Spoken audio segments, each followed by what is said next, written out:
امیر المومنین اور جناب سیدہ کی جو شادی ہوئی، جب رشتہ قبول ہو گیا تو پیغمبر نے پوچھا کہ اے علی آپ کے پاس کیا ہے؟ کہا میرے پاس ایک اونٹ ہے، ایک زرہ ہے، ایک گھوڑا ہے، ایک تلوار ہے۔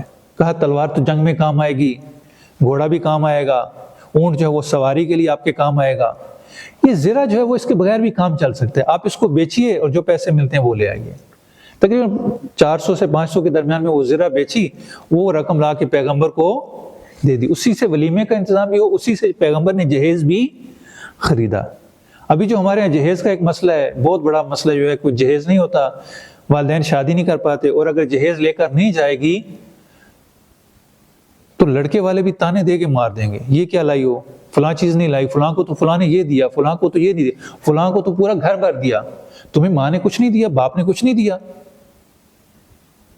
نہیں، یہ لڑکی کے والدین کی ذمہ داری نہیں جہیز دینا، جہیز بنانا خود شوہر کا کام ہے۔ خود پیغمبر نے امیر المومنین سے پیسے لیے اور گھر کا سامان انہیں خرید کر بعض افراد کو کہا کہ جا کے گھر کا سامان جو ضروری ہے وہ لے کر آ جائے۔ سادگی سے شادی ہو، اعلانیہ، اور پیغمبر نے کہا کہ اگر شادی کرنی ہو تو اعلانیہ کرو، چھپ کر نہیں کرو، سب کو بتایا، شادی کے گیت گائے گئے، دف بجایا گیا اور لوگوں کو پتہ چلے کہ شادی ہو رہی ہے۔ اس کے بعد جو وہ جناب امیر المومنین نے ایک دمبا ذبح کیا، سب کو ولیمہ دیا، اور جناب سیدہ امیر المومنین کے گھر میں آ گئی۔ آپ کا جہیز کیا تھا؟ جو چیزیں ذکر کی جاتی ہیں معمولاً، مخمل کی چادر تھی، ایک مشک تھی، ایک چمڑے کا تکیہ تھا، ایک مٹکا تھا، ایک مٹی کا پیالہ تھا، چند مٹی کے آبخورے تھے، ایک چکی کھجور کے پتوں کا بنا ہوا بستر۔